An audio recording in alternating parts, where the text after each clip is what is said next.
Umaga, pagkagising ni Harold ay humarap agad siya sa salamin para i-check ang mukha. Siya kasi yung tipong gwapong-gwapo sa sarili kaya lagi niyang tinitiyak na wala siyang pimples o kahit na anong batik na makakaruming tignan sa mukha niya. Sinisiguro rin niya na hindi oily. Ngunit sa pagkakataong yun ay gano'n na lang ang gulat niya nang makita niyang puno ng maiitim na butlik ang mukha niya. Halos wala ng paglagyan. Napasigaw siya ng ubod lakas. Halos magkandalatid ang litid at magkandaluwa ang dila sa pagsigaw. Kung nakakapagsalita nga lang ang salamin ay sasabihin niyang OA ang nakaharap sa kanya at baka binatukan pa niya ang binata. Anang nanay ni Harold na si Aling Kuring na natataranta rin sa pagkataranta ng anak ay baka raw bulutong o kaya pigsa, galis, buni, lahat na sinabi. Nang hindi mapagaling ng doktor ang mga butlig ni Harold ay nagpatawag na ng albularyo ang nanay niya. Unang tingin pa lang ng albularyo ay tinyak na agad nito na ang binata ay nababarang. Isang malakas at malupit na barang. Ginapangan ng takot si Harold. Sino naman daw ang gagawa sa kanya nun? Sagot ng albularyo. Abay malay daw ba niya? Kakamot-kamot ng ulong ipinagpatuloy ang pagtatawa sa binatang napakamot na lang din. Samantala, pakandikan-dirit na naglalakad sa kalye si Buknoy. 10 taong gulang, kagagaling lang niya sa paglalaro sa kalye. Natigilan siya nang mapatingin sa isang bakuran na may nakalawit na tangkay ng rosas. Tumingin siya sa paligid nang masigurong walang tao ay sa kanya mabilisan sanang pipitasin ang pulang-pulang rosas nang biglang may nagsalita mula sa loob ng bakuran. Si Aling Krising, anang matandang babae. Bakit hindi na lang daw magpaalam sa kanya si Buknoy bago pitasin ang rosas? Nakayuko namang sinabi ni Buknoy na baka kasi magalit siya. Yumuko sa kanya si Aling Krising, itinaas ang baba niya at sinabing mas magagalit siya kung hindi magpapaalam sa kanya. Sabay pitas sa rosas at abot kay Buknoy. Nagulat ang bata. Hinaplo siya ni Aling Krising sa ulo at sinabing alam niya kung kanino yun ibibigay, sa atin niyang silumin. Pagdating ni Buknoy sa bahay ay narinig na naman niya ang pagkikbi ng ate niya mula sa silid. Dahan-dahan niyang binuksan ang pinto. Nang malingunan siya ay agad nagpunas ng luha ang ate niya pati ng sipon.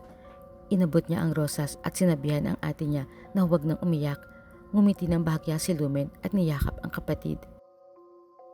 Nang gabing yon, hindi na nakatiis si Harold. Lumabas siya ng bahay nilang may taklob ng kumot mula ulo hanggang paa para itago ang mas dumami pang butlik sa katawan niya.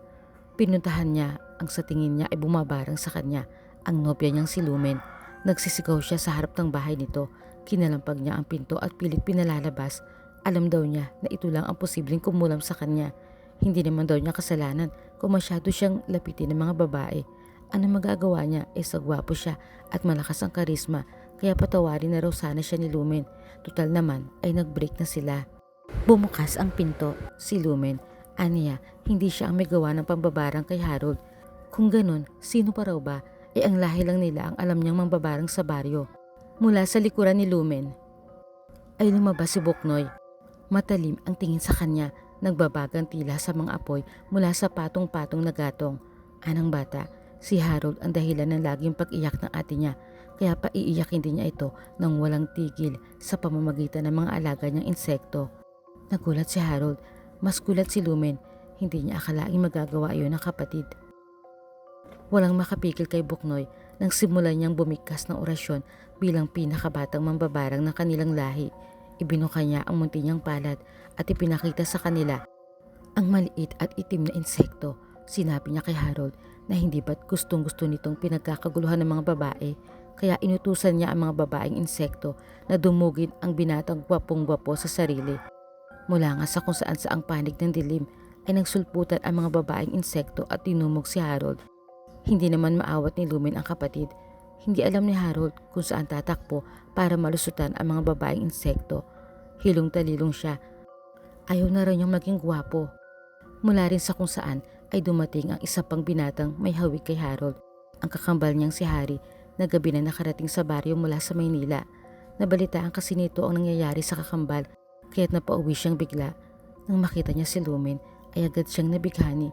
Ngunit alam niyang kailangan niyang munang iligtas sa kakambal bago ang kanyang sarili.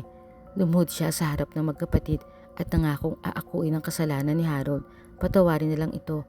Naawa si Lumen kaya't nakiusap siya kay Buknoy na itigil na ang paglalarong iyon. Dahil sa pakiusap ng ate niya, kaya't isa-isang nagbalikan sa pugad nila ang mga insektong tinawag niya at maya-maya lang ay kumalma na ang sitwasyon. Ang mga pangyayaring yon ay naging daan para makilala ni Hari at Lumen ang isa't isa. Naging tulay din iyon mula sa isang pagkakaibigan patungo sa mas malalim na unawaan. Palagi nang binibisita ni Hari si Lumen, binibigyan ng mga bulaklak at mga prutas.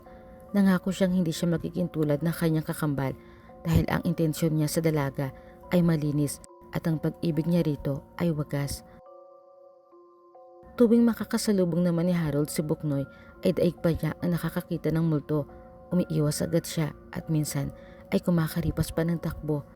Ngunit hindi niya maipagkalat sa iba pa ang tungkol sa pinakabatang mambabarang sa takot na babalikan siya nito.